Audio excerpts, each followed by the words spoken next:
नमस्ते मित्रों। कई सारे लोगों को ये शंका होती है कि महाभारत वास्तविक इतिहास है या एक माइथोलॉजी है। देखो, महाभारत के अंदर इतने चमत्कार भरे पड़े हैं जो कि वास्तविक हो ही नहीं सकते। जैसे द्रौपदी जी का जो जन्म है वो यज्ञ से कैसे हो सकता है? भला अग्नि किसी मनुष्य को नहीं जलाती हो, ऐसा आज तो देखने नहीं मिलता। ये क्या बेतुकी सी फालतू बात है। हम तो महाभारत को काल्पनिक मानते हैं। आजकल ऐसे कई सारे विचार समाज में प्रचलित है, लेकिन टेंशन मत लीजिए मित्रों, आज की वीडियो देखने के पश्चात इतिहास संभवतः बदलने वाला है। महाभारत पर उंगली उठाने वाले ही अब अपने मत के ऊपर पुनर्विचार करने लगेंगे। तो जो भी आज हमारे चैनल पर नया है, चैनल को सब्सक्राइब कर लीजिए, वीडियो को लाइक कीजिए।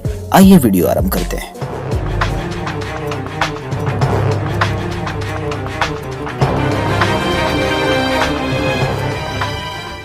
मित्रों, आज सामान्य जन में भी ये भ्रांति है कि द्रौपदी की उत्पत्ति यज्ञ से कैसे हो सकती है, कोई कन्या यज्ञाग्नि से कैसे निकल सकती है। ये तो अनसाइंटिफिक बात है। क्या महाभारत एक काल्पनिक इतिहास है? सत्य क्या है, हमें जानना है। सर्वप्रथम मित्रों, आप ये जानिए कि द्रौपदी किसकी पुत्री थी। ये देखिए मित्रों, द्रौपदी स्वयंवर के ये 2 श्लोक है। मित्रों, यहाँ द्रौपदी को द्रुपद की आत्मजा कहा है। अब मित्रों, यदि आपने संस्कृत थोड़ी भी पढ़ी होगी तो व्याकरण अनुसार आत्मजा शब्द कैसे सिद्ध होता है, ये देखिए। आत्मन में पंचमयाम जातव सूत्र अष्टाध्यायी 3-2-98 से इसमें जनी प्रादुर्भावे अर्थ में दिवादी गण आत्मने पदी धातु को ड प्रत्यय होने से आत्मज शब्द सिद्ध होता है। इसमें टाप प्रत्यय लगने से स्त्रीलिंग में आत्मजा शब्द सिद्ध होता है, जिसका अर्थ होता है स्वयं से उत्पन्न हुई पुत्री, द्रुपद जी से उत्पन्न हुई पुत्री। यानी द्रौपदी जी द्रुपद जी की कन्या थी।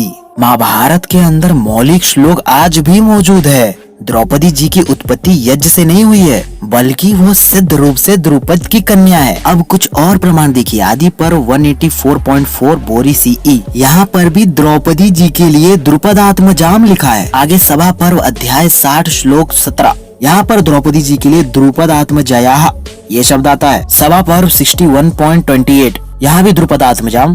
अब आरण्यक पर्व 5.14, यहाँ द्रुपदस्यात्मजाम लिखा है। अब आरण्यक पर्व 227.10, इसके पश्चात आरण्यक पर्व 252.1, इसके पश्चात आरण्यक पर्व 277.13, ये दोनों श्लोकों में आया है। अब किसी के पास थोड़ी भी बुद्धि होगी और संस्कृत का थोड़ा भी ज्ञान होगा तो वो समझ चुका होगा कि महाभारत में ही लिखा है कि द्रौपदी जी द्रुपद की ही आत्मज पुत्री थी और जड़ से कभी चेतन की उत्पत्ति नहीं होती है। सार्वतंत्र सिद्धांत है। अब कुछ लोग कहेंगे मित्रों के धृष्टद्युम्न के विषय में आपका क्या कहना है? धृष्टद्युम्न भी तो यज्ञ से ही उत्पन्न हुआ है। तो नहीं मित्रों, धृष्टद्युम्न के लिए भी द्रुपद आत्मज शब्द आया है। आदि पर्व 197.21 में देख लीजिए, यहाँ आदि पर्व 192.15 में देखिए। मित्रों, सच तो ये है, महाभारत के अंदर द्रुपद के कई सारे पुत्र थे और एक पुत्री द्रौपदी भी थी। ये सारी बातें टीवी सीरियल से नहीं पता चलेगा, ये महाभारत की शोध से पता चलता है। अब कुछ लोग कहेंगे मित्रों कि याज्ञसेनी शब्द क्यों आता है द्रौपदी के लिए? सभी तो कहते हैं कि यज्ञ से निकली इसलिए याज्ञसेनी नाम हुआ है। तो देखिए मित्रों,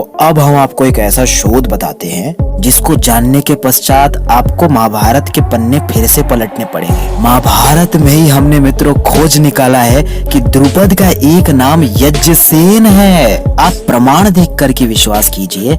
आदि पर्व अध्याय 122 श्लोक 26। हो सकता है ये मिलावट हो। अब कुछ और प्रमाण देख लीजिए। आदि पर्व 128 और ये 5वां और 11वां श्लोक में भी आया है यज्ञसेन। यहाँ भी जिन लोगों ने व्याकरण में भूल की है उन्हीं लोगों ने यहाँ पर मिलाए हैं श्लोक। जैसे वसुदेव का पुत्र वासुदेव होता है और राधा का पुत्र राधेय, उसी तरह अपत्य अर्थ में यज्ञसेन की पुत्री याज्ञसेनी कहलाती है। अब ये भ्रांति निवारण हो गया। आप अधिक से अधिक इसका प्रचार कीजिए। अब कल किसी ने कमेंट में पूछा, ये वर्षा जी का कमेंट है, शिखंडी कौन थी या था? इसका जवाब मैंने किसी आर्य समाजी से आज तक नहीं सुना, तो चलिए आज सुन लीजिए। शिखंडी द्रुपद का पुत्र था। आदि पर्व 192.15, ये सब बोरी एडिशन का है, ठीक है। यहाँ लिखा है, तथा धृष्टद्युम्न शिखंडी तथा सर्व प्रकार से युद्ध में दक्ष द्रुपद के दूसरे पुत्रों को स्मरण कर भयभीत हो गए। शिखंडी द्रुपद के पुत्र तो थे ही, साथ में द्रुपद के अनेकानेक पुत्र थे और शिखंडी ने महाभारत युद्ध में हिस्सा लिया था और युद्ध के अंदर केवल पुरुष लड़ रहे थे, ये नियम था। इससे भी सिद्ध है कि शिखंडी पुरुष ही था। बाद में कपोल कल्पित इसे चमत्कारिक घटना रूप में बहुत मिलावट की गई है। अब कुछ लोगों को शंका रहेगी कि बहुत सारे पुत्र थे, इसके क्या प्रमाण है? एक तो ये प्रमाण है, इसके अंदर अनेकानेक पुत्र की बात कही है। एक और प्रमाण देता हूँ। आदि पर्व 197.21 में देखिए साफ तौर पे क्या लिखा है। राजा द्रुपद जिनके ससुर द्रुपद के पुत्र वीर धृष्टद्युम्न आदि भाई जिनके साले हैं, वे कैसे जीते जा सकते हैं? यहाँ धृष्टद्युम्न सहित कई सारे साले हैं। और यहाँ द्रौपदी अर्थ मत ग्रहण करना, क्योंकि ये साला शब्द है, यहाँ पर ये पुरुष लिंग वाचक है। अब कुछ लोग पूछेंगे कि यज्ञ से उत्पन्न नहीं हुई थी तो क्या उनका बाल्यकाल का भी प्रमाण दे सकते हो? क्यों नहीं? मित्रों, महाभारत के अंदर द्रौपदी जी युधिष्ठिर जी से संवाद करते हुए अपने प्राचीन इतिहास बताती है, जिसमें उन्होंने अपने बाल्यकाल का भी वर्णन किया है। ये देखिए, बोरी क्रिटिकल एडिशन में अरण्यक पर्व 33 अध्याय और 58 श्लोक। यहाँ द्रौपदी जी अपने बाल्यकाल के विषय में बता रही है। यहाँ देखिए द्रौपदी जी क्या कह रही है, जब ब्राह्मण मेरे भाइयों को बृहस्पति की कही हुई नीति पढ़ाता था, यानी भाई लोग बचपन में उनकी नीति पढ़ रहे थे, देख लीजिए, तब मैंने भी घर में अपने भाइयों के पास बैठकर यह सब सुना था। हे युधिष्ठिर, जब एक बार किसी काम से आई हुई मैं पिता की गोद में सुनने की इच्छा से बैठी थी, तब उस ब्राह्मण ने सांत्वना देकर मुझको यह सब पढ़ाया था। अब आप सोच लीजिए कि कोई युवती या यौवन प्राप्त कन्या ऐसे ही उठकर समाज में जाकर पिता के गोद में बैठ जाएगी, या एक बालिका ही अपने पिता के गोद में दौड़ते दौड़ते बैठ जाएगी? यहाँ सिद्ध हो गया कि द्रौपदी जी का बाल्यकाल मौजूद था, ये उनके ही मुख से सिद्ध हो गया। और द्रौपदी जी इत्यादि उनके भाइयों ने सभी ने ब्राह्मणों से शिक्षा ग्रहण किया था, और ये सभी लोग विद्वान और विदुषी थे। और महाभारत के अंदर अनेकत्र धृष्टद्युम्न के भी द्रोणाचार्य के शिष्य होने के प्रमाण मिलते हैं। युद्ध विद्या और धनुर्वेद का ज्ञान पलक झपकते नहीं प्राप्त होता है, वर्षों मेहनत करनी पड़ती है। धृष्टद्युम्न ने बचपन से द्रोणाचार्य से शस्त्र चलाने की शिक्षा ग्रहण किया था। इसके अनेकानेक प्रमाण है। तो विचार कीजिए मित्रों, एक ही ग्रंथ में दो परस्पर विरुद्ध बातें एक लेखक की नहीं हो सकती।